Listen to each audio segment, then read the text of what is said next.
이정미 헌법재판소장 권한대행의 발언이 있을 것 같은데요. 긴장이 발언 내용 직접 들어보셔야 될 것 같습니다. 2016 헌나 1 대통령 탄핵 사건에 대한 선고를 시작하겠습니다. 선고에 앞서 이 사건의 진행 경과에 관하여 말씀드리겠습니다. 저희 재판관들은 지난 90여일 동안 이 사건을 공정하고 신속하게 해결하기 위하여 온 힘을 다하여 왔습니다. 지금까지 대한민국 국민들께서도 저희 재판부와 마찬가지로 많은 범민과 고뇌의 시간을 보내셨으리라 생각합니다. 저희 재판관들은 이 사건이 재판소에 접수된 지난해 12월 9일 이후 오늘까지 휴일을 제외한 60여일간 매일 재판관 평의를 진행하였습니다. 재판 과정 중 이루어진 모든 진행 및 결정에 재판관 전원의 논의를 거치지 않고 재판장인 저나 주심 재판관이 임의로 개인적으로 진행 사항은 전혀 없습니다. 저희는 그간 3차례의 준비 기일과 17차례에 걸친 변론 기일을 열었습니다. 그 과정에서 청구인 측 증거인 갑 제174호증에 이르는 서증과 12명의 증인, 5건의 문서 송부 촉탁 결정 및 1건의 사실조회 결정, 피청구인 측 증거인 을 제60호증에 이르는 서증과 17명의 증인, 6건의 문서 송부 촉탁 결정 및 68건의 사실조회 결정을 통한 증거조사를 하였으며 소추위원과 양쪽 대리인들의 변론을 경청하였습니다. 증거조사된 자료는 4만 8천여 쪽에 달하며 당사자 이외의 분들이 제출한 탄원서 등의 자료들도 40박스의 분량에 이릅니다. 대한민국 국민 모두 아시다시피 헌법은 대통령을 포함한 모든 국가기관의 존립 근거이고 국민은 그러한 헌법을 만들어내는 힘의 원천입니다. 재판부는 이 점을 깊이 인식하면서 역사의 법정 앞에 서게 된 당사자의 심정으로 이 선고에 임하고자 합니다.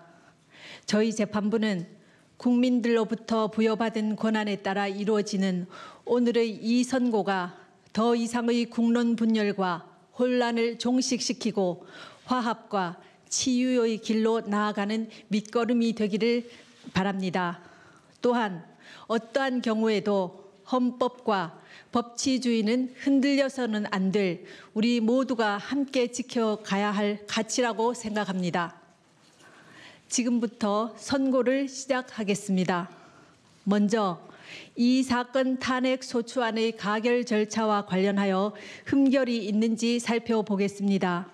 소추 의결서에 기재된 소추 사실이 구체적으로 특정되지 아니하였다는 점에 대하여 보겠습니다. 헌법상 탄핵 소추 사유는 공무원이 그 직무 집행에서 헌법이나 법률을 위배한 사실이고 여기서 법률은 형사법에 한정되지 않습니다. 그리고 탄핵 결정은 대상자를 공직으로부터 파면하는 것이지 형사상 책임을 묻는 것은 아닙니다. 따라서 피청구인이 방어권을 행사할 수 있고 심판 대상을 확정할 수 있을 정도로 사실관계를 기재하면 됩니다. 이 사건 소추 의결서의 헌법 위배 행위 부분이 분명하게 유형별로 구분되지 않은 측면이 없지 않지만 법률 위배 행위 부분과 종합하여 보면 소추 사유를 특정할 수 있습니다. 다음으로 이 사건 탄핵 소추안을 의결할 당시 국회 법사위의 조사도 없이 공소장과 신문기사 정도만 증거로 제시되었다는 점에 대하여 보겠습니다. 국회의 의사 절차의 자율권은 권력 분립의 원칙상 존중되어야 합니다. 국회법에 의하더라도 탄핵 소추 발의 시 사유조사 여부는 국회의 재량으로 규정하고 있으므로 그 의결이 헌법이나 법률을 위배한 것이라고 볼 수 없습니다. 다음, 이 사건 소추 의결이 아무런 토론 없이 진행되었다는 점에 관하여 보겠습니다. 의결 당시 상황을 살펴보면 토론 없이 표결이 이루어진 것은 사실이지만 국회법상 반드시 토론을 거쳐야 한다는 규정은 없고 미리 찬성 또는 반대의 뜻을 국회의장에게 통지하고 토론할 수는 있습니다. 그런데 당시 토론을 희망한 의원은 한 사람도 없었으며 국회의장이 토론을 희망하는데 못하게 한 사실도 없었습니다. 탄핵 사유는 개별 사유별로 의결 절차를 거쳐야 함에도 여러 개 탄핵 사유 전체에 대하여 일괄하여 의결한 것은 위법하다는 점에 관하여 보겠습니다. 소추 사유가 여러 개 있을 경우 사유별로 표결할 것인지 여러 사유를 하나의 소추안으로 표결할 것인지는 소추안을 발의하는 국회의원의 자유로운 의사에 달린 것이고 표결 방법에 관한 어떠한 명문 규정도 없습니다. 8인 재판관에 의한 선고가 9인으로 구성된 재판부로부터 공정한 재판을 받을 권리를 침해하였다는 점에 관하여 살펴보겠습니다. 헌법재판소는 헌법상 9명의 재판관으로 구성되어 있습니다. 그런데 현실적으로 재판관의 공무상 출장이나 질병 또는 재판관 퇴임 이후 후임 재판관 임명까지 사이의 공백 등 여러 가지 사유로 일부 재판관이 재판에 관여할 수 없는 경우는 발생할 수밖에 없습니다. 헌법과 법률에서는 이러한 경우에 대비한 규정을 마련해 놓고 있습니다. 탄핵의 결정을 할 때에는 재판관 6인 이상의 찬성이 있어야 하고 재판관 7인 이상의 출석으로 사건을 심리한다고 규정하고 있습니다. 9명의 재판관이 모두 참석한 상태에서 재판을 할 수 있을 때까지 기다려야 한다는 주장은 헌재와 같이 대통령 권한대행이 헌법재판소장을 임명할 수 있는지 논란이 되고 있는 이러한 상황에서는 결국 심리를 하지 말라는 주장으로서 탄핵 소추로 인한 대통령의 권한 정지 상태라는 헌정 위기 상황을 그대로 방치하는 결과가 됩니다. 8명의 재판관으로 이 사건을 심리하여 결정하는데 헌법과 법률상 아무런 문제가 없는 이상 헌법재판소로서는 헌정 위기 상황을 계속해서 방치할 수는 없습니다. 그렇다면 국회의 탄핵소추 가결 절차에 헌법이나 법률을 위배한 위법이 없으며 다른 적법 요건에 어떠한 흠결도 없습니다. 이제 탄핵 사유에 관하여 살펴보겠습니다. 우선 탄핵 사유별로 피청구인의 직무 집행에 있어 헌법이나 법률을 위배하였는지 여부에 대해서 살펴보겠습니다. 공무원 임명권을 남용하여 직업 공무원 제도의 본질을 침해하였다는 점에 대해서 보겠습니다. 문화체육관광부 노 국장과 진 과장이 피청구인의 지시에 따라 문책성 인사를 당하고 노 국장은 결국 명예퇴직하였으며 장관이던 유진룡은 면직되었고 대통령 비서실장 김기춘이 문화체육관광부 제1차관에게 지시하여 1급 공무원 6명으로부터 사직서를 제출받아 그중 3명의 사직서가 수리된 사실은 인정됩니다. 그러나 이 사건에 나타난 증거를 종합하더라도 피청구인이 노 국장과 진 과장이 최서원의 사익 추구에 방해가 되었기 때문에 인사를 하였다고 인정하기에는 부족하고 유진용이 면직된 이유나 김기춘이 6명의 1급 공무원으로부터 사직서를 제출받도록 한 이유 역시 분명하지 아니합니다. 다음, 언론의 자유를 침해하였다는 점에 관하여 보겠습니다. 청구인은 피청구인이 압력을 행사하여 세계일보 사장을 해임하였다고 주장하고 있습니다. 세계일보가 청와대 민정수석 비서관실에서 작성한 정윤회 문건을 보도한 사실과 피청구인이 이러한 보도에 대하여 청와대 문건의 외부 유출은 국기문란 행위이고 검찰이 철저하게 수사해서 진실을 밝혀야 한다고 하며 문건 유출을 비난한 사실은 인정됩니다. 그러나 이 사건에 나타난 모든 증거를 종합하더라도 세계일보에 구체적으로 누가 압력을 행사하였는지 분명하지 않고 피청구인이 관여하였다고 인정할 만한 증거는 없습니다. 다음, 세월호 사건에 관한 생명권 보호 의무와 직책 성실 의무 위반의 점에 관하여 살펴보겠습니다. 2014년 4월 16일 세월호가 침몰하여 304명이 희생되는 참사가 발생하였습니다. 당시 피청구인은 관저에 머물러 있었습니다. 헌법은 국가는 개인이 가지는 불가침의 기본적 인권을 확인하고 이를 보장할 의무를 진다고 규정하고 있습니다. 세월호 침몰 사건은 모든 국민들에게 큰 충격과 고통을 안겨준 참사라는 점에서 어떠한 말로도 희생자들을 위로하기에는 부족할 것입니다. 피청구인은 국가가 국민의 생명과 신체의 안전 보호 의무를 충실하게 이행할 수 있도록 권한을 행사하고 직책을 수행하여야 할 의무를 부담합니다. 그러나 국민의 생명이 위협받는 재난 상황이 발생하였다고 하여 피청구인이 직접 구조 활동에 참여하여야 하는 등 구체적이고 특정한 행위 의무까지 바로 발생한다고 보기는 어렵습니다. 또한 피청구인은 헌법상 대통령으로서의 직책을 성실히 수행할 의무를 부담하고 있습니다. 그런데 성실의 개념은 상대적이고 추상적이어서 성실한 직책 수행 의무와 같은 추상적 의무 규정의 위반을 이유로 탄핵 소추를 하는 것은 어려운 점이 있습니다.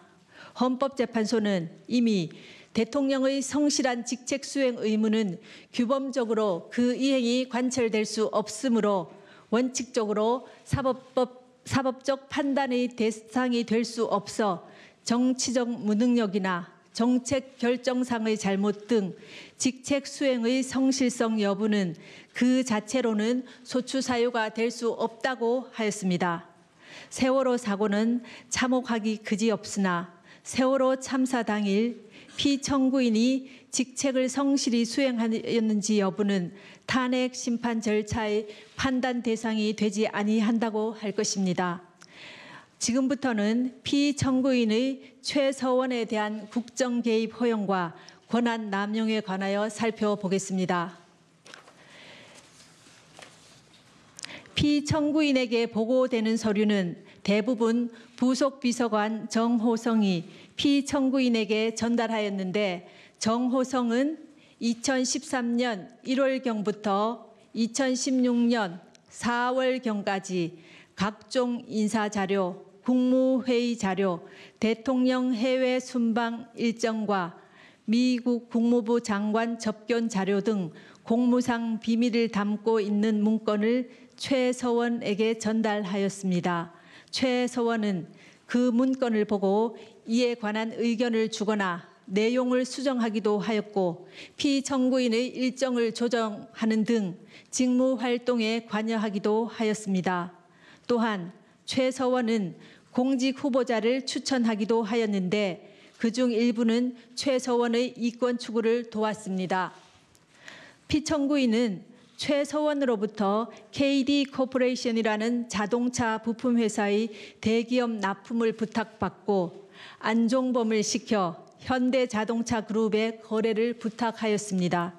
피청구인은 안종범에게 문화와 체육 관련 재단법인을 설립하라는 지시를 하여 대기업들로부터 486억 원을 출연받아 재단법인 미르, 288억 원을 출연받아 재단법인 K스포츠를 설립하게 하였습니다. 그러나 두 재단법인의 임직원 임면, 사업 추진, 자금 집행, 업무 지시 등 운영에 관한 의사결정은 피청구인과 최서원이 하였고 재단법인에 출연한 기업들은 전혀 관여하지 못했습니다. 최서원은 미르가 설립되기 직전에 광고회사인 플레이그라운드를 설립하여 운영했습니다. 최서원은 자신이 추천한 임원을 통해 미르를 장악하고 자신의 회사인 플레이그라운드와 용역 계약을 체결하도록 하여 이익을 취하였습니다. 그리고 최서원의 요청에 따라 피청구인은 안종범을 통해 KT에 특정인 2사람을 채용하게 한 뒤 광고 관련 업무를 담당하도록 요구하였습니다. 그 뒤 플레이그라운드는 KT의 광고 대행사로 선정되어 KT로부터 68억여 원에 이르는 광고를 수주했습니다. 또 안종범은 피청구인 지시로 현대자동차 그룹에 플레이그라운드 소개 자료를 전달했고 현대와 기아자동차는 신생 광고 회사인 플레이그라운드에 9억여 원에 달하는 광고를 발주했습니다. 한편 최서원은 K스포츠 설립 하루 전에 더 블루K를 설립하여 운영했습니다. 최서원은 노승일과 박헌영을 K스포츠의 직원으로 채용하여 더 블루K와 업무 협약을 체결하도록 했습니다. 피청구인은 안종범을 통하여 그랜드코리아 레저와 포스코가 스포츠팀을 창단하도록 하고 WK가 스포츠팀의 소속 선수 에이전트나 운영을 맡기도록 하였습니다. 최서원은 문화체육관광부 제2차관 김종을 통해 지역 스포츠클럽 전면 개편에 대한 문화체육관광부 내부 문건을 전달받아 K스포츠가 이에 관여하여 WK가 이익을 취할 방안을 마련했습니다. 또 피청구인은 롯데그룹 회장을 독대하여 5대 거점 체육인재 육성 사업과 관련해 하남시에 체육시설을 건립하려고 하니 자금을 지원해 달라고 요구하여 롯데는 K스포츠에 70억 원을 송금했습니다. 다음으로 피청구인의 이러한 행위가 헌법과 법률에 위배되는지 보겠습니다.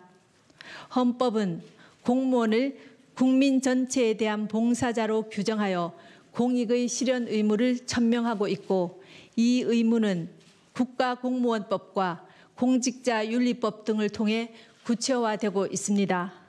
피청구인의 행위는 최서원의 이익을 위해 대통령의 지위와 권한을 남용한 것으로서 공정한 직무 수행이라고 할 수 없으며 헌법과 국가공무원법, 공직자윤리법 등을 위배한 것입니다. 또한 재단법인 미르와 K스포츠의 설립, 최서원의 이권 개입에 직간접적으로 도움을 준 피청구인의 행위는 기업의 재산권을 침해하였을 뿐만 아니라 기업 경영의 자유를 침해한 것입니다. 그리고 피청구인의 지시 또는 방치에 따라 직무상 비밀에 해당하는 많은 문건이 최서원에게 유출된 점은 국가공무원법의 비밀 엄수 의무를 위배한 것입니다. 지금까지 살펴본 피청구인의 법 위반 행위가 피청구인을 파면할 만큼 중대한 것인지에 관하여 보겠습니다. 대통령은 헌법과 법률에 따라 권한을 행사해야 함은 물론 공무 수행은 투명하게 공개하여 국민의 평가를 받아야 합니다. 그런데 피청구인은 최서원의 국정 개입 사실을 철저히 숨겼고 그에 관한 의혹이 제기될 때마다 이를 부인하며 오히려 의혹 제기를 비난하였습니다. 이로 인해 국회 등 헌법기관에 의한 견제나 언론에 의한 감시 장치가 제대로 작동될 수 없었습니다. 또한 피청구인은 미르와 K스포츠 설립, 플레이그라운드와 더 블루K 및 KD 코퍼레이션 지원 등과 같은 최서원의 사익 추구에 관여하고 지원하였습니다. 피청구인의 헌법과 법률 위배 행위는 재임 기간 전반에 걸쳐 지속적으로 이루어졌고 국회와 언론의 지적에도 불구하고 오히려 사실을 은폐하고 관련자들을 단속해 왔습니다. 그 결과 피청구인의 지시에 따른 안종범, 김종, 정호성 등이 부패 범죄 혐의로 구속 기소되는 중대한 사태에 이르렀습니다. 이러한 피청구인의 위헌 위법 행위는 대의민주제 원리와 법치주의 정신을 훼손한 것입니다. 한편 피청구인은 대국민 담화에서 진상규명에 최대한 협조하겠다고 하였으나 정작 검찰과 특별검사의 조사에 응하지 않았고 청와대에 대한 압수수색도 거부하였습니다. 이 사건 소추와 관련한 피청구인의 일련의 언행을 보면 법 위배 행위가 반복되지 않도록 하여야 할 헌법 수호 의지가 드러나지 않습니다. 결국 피청구인의 위헌 위법 행위는 국민의 신임을 배반한 것으로 헌법 수호의 관점에서 용납될 수 없는 중대한 법 위배 행위라고 보아야 합니다. 피청구인의 법 위배 행위가 헌법 질서에 미치는 부정적 영향과 파급 효과가 중대하므로 피청구인을 파면함으로써 얻는 헌법 수호의 이익이 압도적으로 크다고 할 것입니다. 이에 재판관 전원의 일치된 의견으로 주문을 선고합니다. 주문, 피청구인 대통령 박근혜를 파면한다. 이 결정에는 세월호 참사와 관련하여 피청구인은 생명권 보호 의무를 위반하지는 않았지만 헌법상 성실한 직책 수행 의무 및 국가공무원법상 성실 의무를 위반하였고 다만 그러한 사유만으로는 파면 사유를 구성하기 어렵다는 재판관 김이수, 재판관 이진성의 보충 의견이 있습니다. 또한 이 사건 탄핵 심판은 보수와 진보라는 이념의 문제가 아니라 헌법 질서를 수호하는 문제로서 정치적 패습을 청산하기 위하여 파면 결정을 할 수밖에 없다는 재판관 안창호의 보충 의견이 있습니다. 이것으로 선고를 모두 마칩니다.